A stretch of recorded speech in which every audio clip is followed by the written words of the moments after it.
ગુજરાતના રાજકારણમાં અત્યારે ચૂંટણીનો માહોલ જે છે ચરમસીમાએ છે અને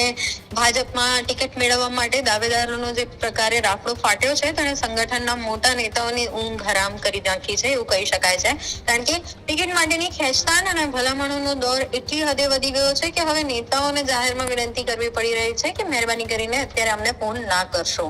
આવી જ એક ઘટના જે છે એ ભાજપના નેતા અને મહત્વની જવાબદારી સંભાળતા અજય બ્રહ્મભટ્ટની સાથે થયું અને જેના લીધે જ તેમણે સોશિયલ મીડિયા પર એક પોસ્ટ મૂકીને કાર્યકરો અને દાવેદારોને આડકતરી રીતે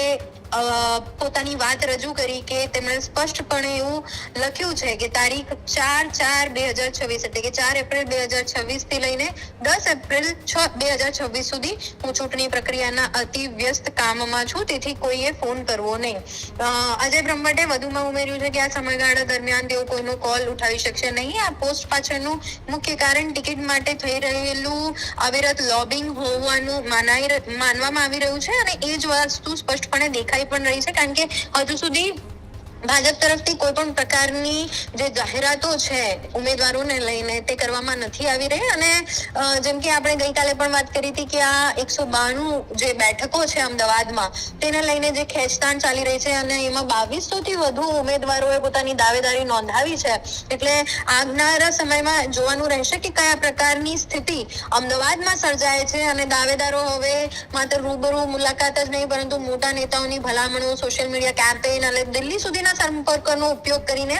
પ્રેશર જે છે એ અપનાવી રહ્યા છે. એટલે પ્રેશર પોલિટિક્સ જે છે એ સ્પષ્ટપણે ક્યાંક ને ક્યાંક ભાજપમાં દેખાઈ રહ્યું છે અને ભાજપ હંમેશા કેડર બેઝ અને શિસ્તબદ્ધ પાર્ટી હોવાનો દાવો કરે જ છે, પરંતુ ચૂંટણી સમયે આ શિસ્ત ઘણીવાર દાવેદારોની મહત્વાકાંક્ષા સામે વામણી સાબિત થતી હોય તેવું જોવા મળે છે. એટલે અજય બ્રહ્મભટ્ટની પોસ્ટ એ વાતનો પુરાવો છે કે અંદરખાને નેતાઓ આ ભલામણોથી થાક્યા છે અને આવનારા સમયમાં જે નામો ભાજપ તરફથી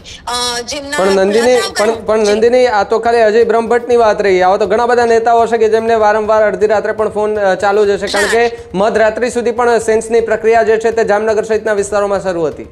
જી બિલકુલથી